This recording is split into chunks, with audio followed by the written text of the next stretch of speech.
বন্ধুরা, profile has same issue এই অপশনটা কখন আসে এবং কেন হয়? যখন দেখা যায় যে আপনার ভিডিওতে কোনো ভিডিওতে কপিরাইট কোনো কিছু আপলোড করা হয়েছে, যে কারণে তারা কপিরাইট স্ট্রাইক বা কপিরাইট রিমুভ করে ভিডিওগুলো রিমুভ করে দেয়, তখন আপনার প্রোফাইল হ্যাজ সেম ইস্যু এই অপশনটা থাকে। আজকে দেখাবো যে কিভাবে আপনি এই প্রোফাইল হ্যাজ সেম ইস্যু সরিয়ে ফেলবেন। সেই প্রসেসটা এটা সরাসরি আপনি নিজে সরাতে পারবেন। এটা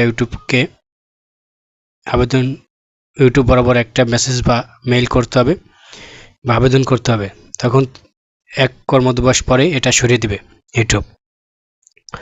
কিন্তু এখানে আপনার ভয়ের কিছু নেই, কোনো সমস্যা নেই, এটা সরে যাবে। তাহলে চলুন কীভাবে সরাবেন দেখাই আজকে ভিডিওতে। প্রথমে চলে যাবেন সরাসরি হোম পেজে। এখান থেকে যে 3 ডট মেনু, এখানে যেতে পারেন,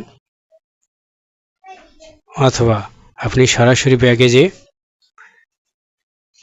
বাম পাশে যে 3 ডট মেনু সেখানে যাবেন। এখান থেকে হেল্প অ্যান্ড সাপোর্ট এই অপশনে ক্লিক করবেন এবং পরবর্তীতে এখানে দেখতে পাচ্ছেন রিপোর্ট এ প্রবলেম এই অপশনে ক্লিক করবেন। এখান থেকে অনেকে ভুল করে, এখানে ওকে টিক ক্লিক করে চলে যায়, কিন্তু আসলে তা না, এটা নিচের দিকে যেতে হবে।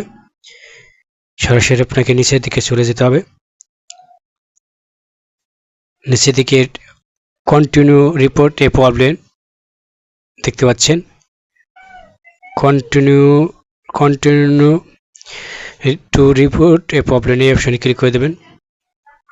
এই অপশনে ক্লিক করলে একটু লোডিং নেবে।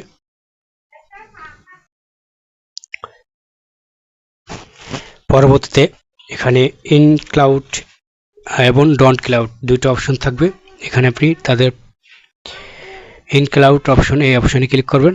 এখান থেকে আপনি আপনার পেজ বা প্রোফাইলে যে সমস্যাটা আছে সেটা সিলেক্ট করে দেবেন। এখানে পেজ আছে, এবার এখানে প্রোফাইল আছে, যেটা আপনার এই সমস্যা আপনি সেটা সিলেক্ট করে দিয়ে এখানে ডিসক্রিপশনে কিছু লিখে দিতে হবে। কি লিখবেন সেটা আমি ভিডিও ডিসক্রিপশন বক্সে চেক করলেই পেয়ে যাবেন সেই লেখাগুলো, অথবা কমেন্ট বক্সে দিয়ে দেব।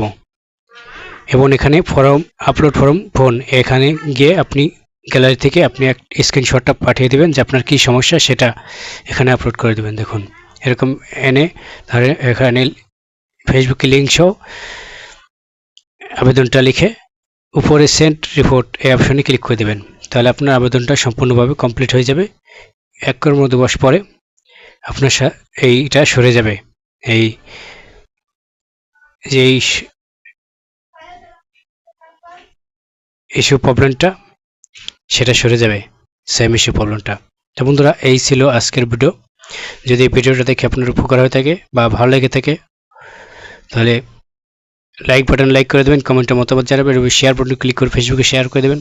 সাবস্ক্রাইব বাটন ক্লিক করে ডান পাশে বেল বাটন আছে, সেখানে অল নোটিফিকেশন অন করে দেবেন। পরবর্তীতে এদের ভিডিও আপলোড করলে সবার আগে চলে যাবে আপনার মোবাইলে। তো বন্ধুরা, ভিডিওটা দেখার জন্য ধন্যবাদ। আল্লাহ হাফেজ, ভালো থাকুন সকলে।